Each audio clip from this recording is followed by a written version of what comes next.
let's talk about social media marketing now. So the first thing to recognize is you're kind of wasting your time if you take content and you publish it directly to your social media channels. So if you have a story on your site, copying and pasting the intro paragraph from that story into Facebook and just publishing that will do you no good.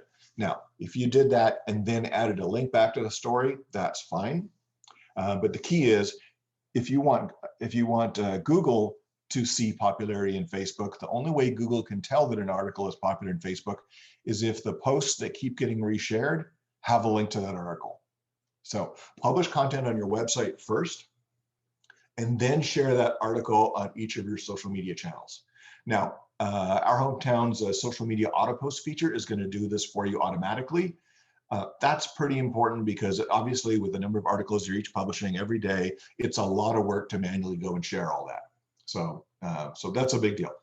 The important thing to note is when a reader then sees this show up in their feed and go, that's an interesting story, or that's controversial and I have an opinion, whatever, and they reshare it to their own Facebook timeline, they're going to automatically end up resharing a link back to your website. And so what Google's going to see as a positive signal is, here's a whole bunch of people's individual timelines, all of whom have a post with a link back to this article. It must be popular, it must be hot, it must be worthy of showing up on page 1. So not only is that link there a positive signal to Google, but of course, what you really want is somebody to not just read what your reporter wrote on Facebook, but you'd like them to click through to your website.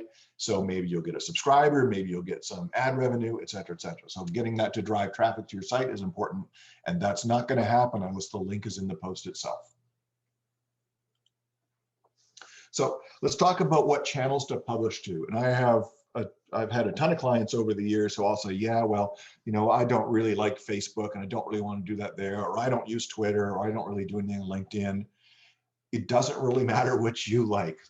If you have a big audience out there, there's a bunch of that audience that's all about whatever each of those social media channels are. There's going to be a bunch who basically only spend time on Twitter and don't like Facebook. There's going to be a bunch who like Facebook and don't go to LinkedIn, et cetera, et cetera.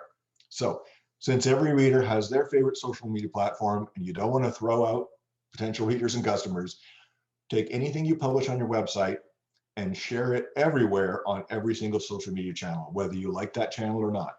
So keep in mind, creating the content is where the work is. Once you've created an article, sharing those on each of the social media channels is a minimal amount of extra effort. So be sure to do it, share it on every channel, even if you don't think it's a channel that's gonna get a lot of visibility or traffic. So for example, every article you publish should probably have an image in it. Always pin that image to Pinterest. You might think, well, who's ever going to go and search for this image on Pinterest? Doesn't really matter. You'll be surprised at how many people actually do find images and reshare them from Pinterest. But the other thing is that Google sees those links from Pinterest, and that impacts your rankings.